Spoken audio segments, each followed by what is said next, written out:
Bom dia, a graça e a paz do Senhor Jesus. Veremos hoje o capítulo de número 8 do livro de Mateus, Jesus, o Senhor do mar e das tempestades. Abra aí a sua Bíblia do capítulo de número 8 para você fazer uma leitura prévia antes de nos ouvir. Nós estamos vendo o Evangelho de Mateus.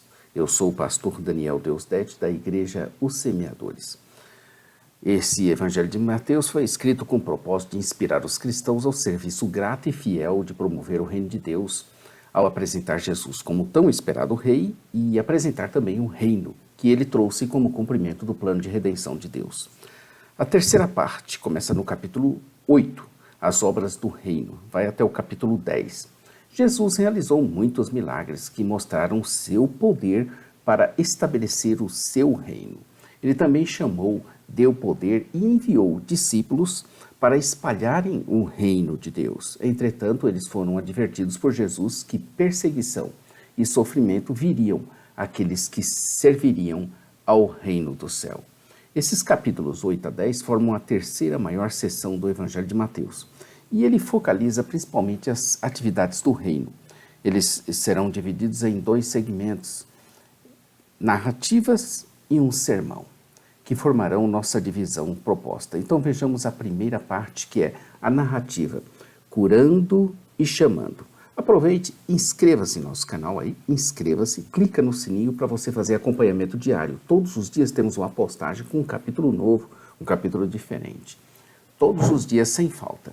Então vejamos a primeira parte, curando e chamando. Essa série de narrativas, curando e chamando, focaliza os feitos do reino, demonstrado pelos milagres de cura de Jesus e pelo chamado dos discípulos.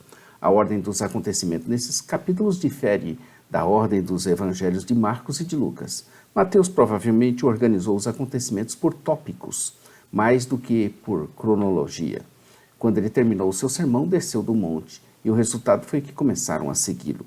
As multidões o seguiam, mas foi um leproso que se aproximou dele para o adorar. E Jesus, atendendo ao seu pedido, estende sua poderosa mão e purifica aquele homem instantaneamente. Qual a diferença hoje de se aproximar de Jesus? Adorá-lo, pedir algo necessário pela fé e ser imediatamente atendido. Qual a diferença entre a situação daquele leproso e de outro aqui do século 21? Conforme a Bíblia de Estudo de Genebra nos fala, uma variedade de doenças de pele podia ser chamada lepra, mas a forma dominante era a hanseníase, uma infecção bactericida desfigurável que atacava a pele e os nervos, resultando com frequência em perda da sensibilidade do controle dos músculos. A perda da sensibilidade pode levar à infecção ou à decomposição dos tecidos por causa de um ferimento não notado, enquanto a perda do controle do músculo pode levar à atrofia, até mesmo à paralisia. Em estágios mais avançados da doença, as extremidades podem literalmente cair, assim como a face. Essa morte em vida era extremamente temida e vista como um sinal de pecado. Tocar numa pessoa com lepra tornava a pessoa cerimonialmente impura. Nesse caso, entretanto, Jesus não se tornou impuro, mas o leproso é que se tornou puro. É diferente, né? Embora para Jesus o pecado que reside dentro de cada um de nós seja imensuravelmente pior do que a lepra, ele está disposto a nos tocar também e a nos purificar. Muito interessante. A forma do leproso de se aproximar de Jesus é interessante.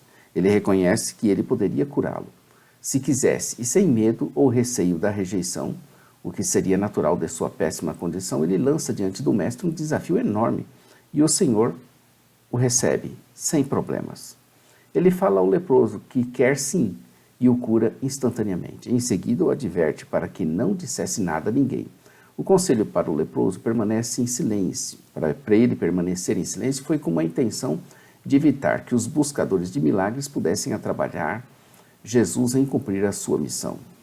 Quando se mostrasse ao sacerdote, o leproso daria testemunho para o fato de que o Antigo Testamento apontava para Jesus.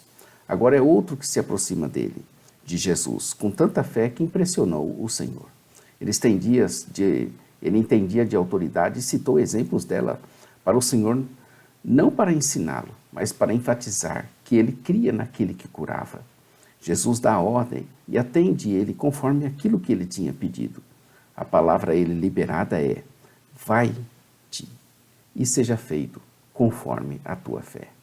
Algumas características peculiares desse exemplo, desse homem gigante de fé. Ele era um oficial encarregado de 100 homens. Ele era gentil. Esse homem tinha uma apreciação pela autoridade de Jesus que ultrapassava de qualquer pessoa em Israel. Ele tinha uma grande percepção da sua própria indignidade. Ele tinha uma fé em Jesus que podia superar essa dificuldade e a sua indignidade. A sua fé é ainda mais marcante, uma vez que até aquele momento não havia nenhuma indicação de Jesus ter curado qualquer pessoa com apenas uma palavra. Mantendo o seu estímulo resumido, Mateus não menciona os intermediários que apareceram na narrativa paralela e que se encontra em Lucas, no capítulo 7, dos versos 1 aos versos 10. O fato de o centurião ser gentil forneceu a ocasião para a predição do endurecimento de Israel e da extensão do evangelho do reino para os gentios. São aqueles muitos que virão do Oriente e do Ocidente para se sentarem à mesa com Abraão. Esse é o tema do banquete messiânico de Isaías 25, dos versos 6 ao 9. Os gentios agora aparecem no lugar dos filhos naturais. Esse tema aparece nas parábolas dos lavadores maus, especificamente no verso 43 do capítulo 21, do 33 ao 44. E na parábola das bodas, no capítulo 22, de 1 a 10. Nós temos aqui um exemplo do princípio de Romanos 9, 30 a 32. Israel tentou obter a justiça pelas obras, mas falhou em obtê-la, enquanto os gentios que sabiam que mereciam somente a condenação, buscavam a misericórdia de Deus, e eles a obtiveram. Já os súditos do reino, que deveriam receber as bênçãos por causa da sua rejeição e desprezo, serão lançados para fora, nas trevas, onde haverá choro e ranger de dentes.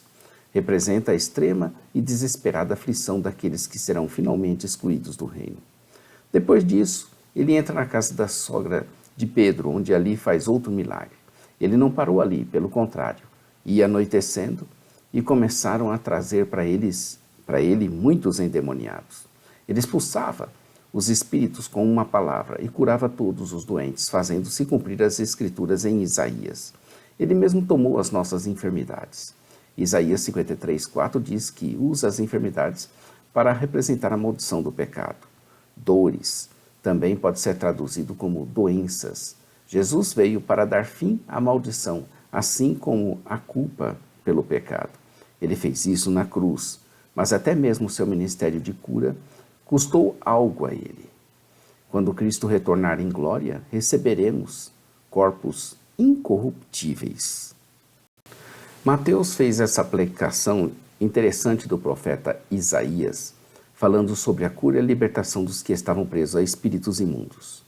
Ele mesmo tomou as nossas enfermidades e carregou com as nossas doenças. Essa foi a sua explicação para o fato de Jesus ter curado todos naquele momento. A nossa Bíblia também afirma que esse versículo não nos dá nenhuma garantia de cura milagrosa antes do retorno de Cristo. Jesus cura hoje? Esses dois acontecimentos, versos 18 a 22, mostram o comprometimento radical que Jesus exigia dos discípulos. Se nos identificarmos com Jesus, também seremos desabrigados, peregrinos e forasteiros nesse mundo. Sepultar os próprios pais era uma das mais rígidas obrigações da sociedade judaica, mas Jesus recomendou uma lealdade maior para com ele mesmo. É provável que o homem estivesse pedindo permissão para esperar que seu pai morresse, para que ele então começasse o seu ministério como discípulo. A multidão estava ao seu redor e ele deu ordens para que atravessassem para o outro lado do mar. E foi ali que um mestre da lei se aproximou dele, dizendo que o seguiria, por onde quer que ele fosse. Mas Jesus, respondendo a ele, disse, se referindo a si mesmo, que o Filho do Homem não tinha onde reclinar a cabeça. Das 81 ocorrências desse título no Novo Testamento, todas, exceto 3, são referências de Jesus a si mesmo ou citações de Jesus. Eu me refiro ao termo Filho do Homem. O termo não era usado como título para Cristo na igreja primitiva, mas os discípulos claramente lembraram de que essa era a maneira preferida de Jesus referir-se a si mesmo. As ocorrências desse título nos evangelhos podem ser classificadas em 3 categorias. Primeira, o apocalíptico Filho do Homem, que aparece no final dos tempos. A primeira referência do apocalíptico Filho do Homem é encontrada em Daniel 7, de 13 a 14, uma passagem pela qual o Filho do Homem aparece antes do início dos tempos e recebe o domínio e a adoração do mundo. Essa é claramente a figura descrita em 24:30, 26:64. E desse modo a alusão está na base das outras referências do Filho do Homem vindo em julgamento. Segundo, o Filho do Homem que sofreu e morreu. Terceiro, o uso da expressão por Jesus como uma referência a si mesmo na primeira pessoa. O cenário para essas outras 2 categorias, o que sofre e morreu e o referente a si mesmo, tem sido procurado em vários outros lugares. Por exemplo, o termo em Ezequiel 2, o modo como Deus se dirige ao profeta, é supostamente o equivalente em aramaico a uma primeira pessoa no pronome singular. Filho do homem seria equivalente aqui a ser humano. O mais provável é que Jesus preferia o título exatamente porque ele tinha um sentido ambíguo para o seu público. De um lado, esse não era a mais comum ou esperada maneira de se referir ao Messias. Por outro lado, ele significava mais do que o título do Messias poderia reivindicar, mas domínio total e as prerrogativas da divindade. No verso 23, ele entra no barco que ele tinha ordenado aos seus discípulos atravessarem para o outro lado do mar. Verso 18, quando ele entrou no barco, seus discípulos entraram também. O mar estava calmo e tranquilo, mas de repente, uma violenta tempestade abateu-se sobre o mar de forma que as ondas inundavam o barco. Mas Jesus, ali cansado, dormia profundamente, como se nada tivesse acontecendo. Como as coisas não se resolviam e tudo parecia fora de controle, mesmo com o mestre dormindo no barco, entraram em pânico. E assim foram acordá-lo. Jesus se impressiona, mas não com a tempestade, mas com o medo que estava neles. Jesus então se levanta e repreende os ventos e o mar, e tudo se fez completa bonança. Vento, acalma-te. Tudo se acalmou. Depois repreende seus discípulos pela pouca fé e os alcunha de homens de pequena fé. Quando estamos com o Senhor, estamos? A expectativa do Senhor em relação a nós é a fé. E a nossa em relação a Ele? O fato de Jesus ter acalmado a tempestade mostra a sua divindade, uma vez que no Antigo Testamento era Deus quem acalmava os mares e era o Senhor da tempestade. Daí a surpreendente pergunta feita pelos discípulos no verso 27, quem é este? Confira aí a respeito disso, Salmo 29, 65, Salmo 89, Salmo 107. Depois dessa confusão com o mar e com a tempestade, como se as coisas estivessem conectadas, ele chega na terra dos Gadarenos. Essa terra é identificada em Marcos e Lucas como o território ao redor da vila de Gerasa, que se encontrava na área predominante gentia de Decápolis. Gerasa era governada pela cidade maior de Gadara. Em Gadara havia 2 endemoniados e ninguém ousava passar por ali por causa deles. E eles gritavam, exclamando que ainda não era tempo de ele vir ali para atormentá-los. Provavelmente, somente um desses 2 endemoniados era extremamente violento. Portanto, Marcos e Lucas mencionam somente um, enquanto Mateus estava interessado no duplo testemunho. Os demônios sabiam que Jesus era o Filho de Deus, e eles tinham uma queixa aparentemente legítima. Ele tinha vindo antes do tempo, verso 29, o dia do julgamento.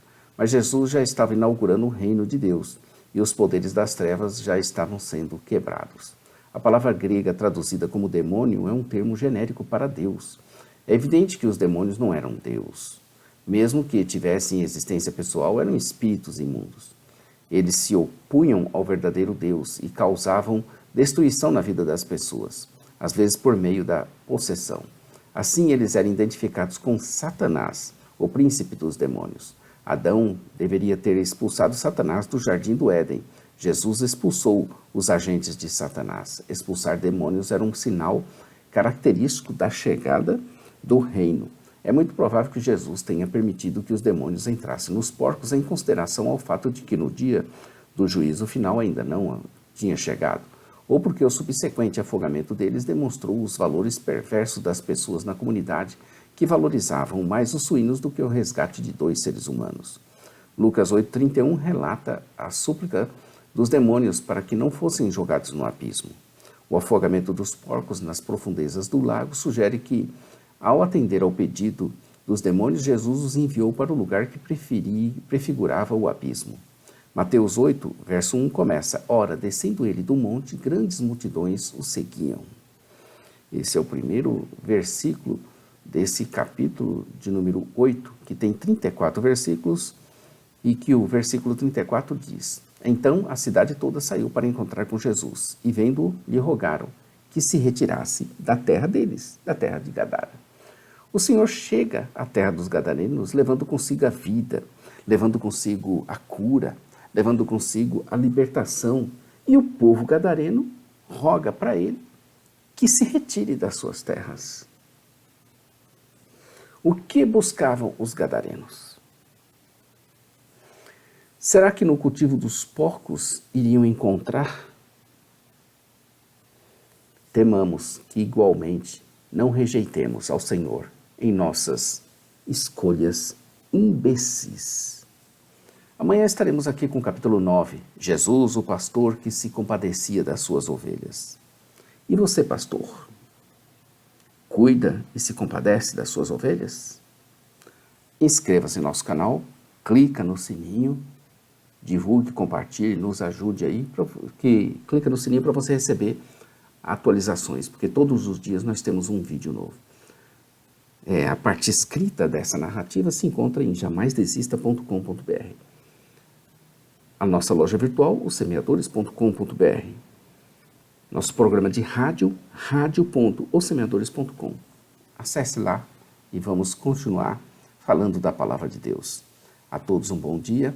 Maranata, ora, ora, vem Senhor Jesus. Deus abençoe sua vida, sua família e seu ministério. Pastor, vamos cuidar das ovelhas? Amanhã estaremos aqui com o capítulo 9. Deus abençoe.